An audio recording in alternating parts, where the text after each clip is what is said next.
Maulang gabi sa ating lahat. For tonight's recipe, ang ating iluluto ay tochong loro fish. Mag-prepare lang tayo ng bawang at sibuyas. Kailangan din po natin ng isang tokwa. Hatiin po natin ito. Ang kalahati po ng tokwa ay lalagyan natin ng isang kutsarang toyo, saka po natin dudurugin. At ang kalahati naman po ay ipriprito natin.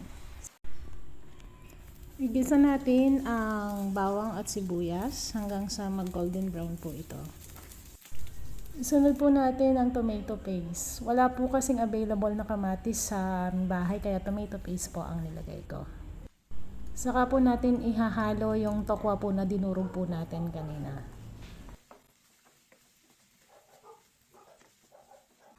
Isunod po natin ilagay ang 2 kutsarang tausi or fermented beans.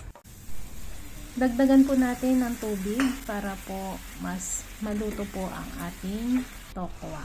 Saka po natin ilalagay ang pritong loro fish. So hindi na po natin pinakita kung paano ang pagprito. Hiwain lang po natin ng maliliit yung prinito po natin kanina na tokwa. Saka po natin idadagdag ito sa ating niluluto. Haluin lamang po natin ito at hayaan po natin ng mga ilang minuto. Dagdagan po natin ng 2 kutsarang suka at 2 kutsarang asukal. At panghuli po, ilalagay po natin ang siling haba at red chilies. Takpan lang po natin.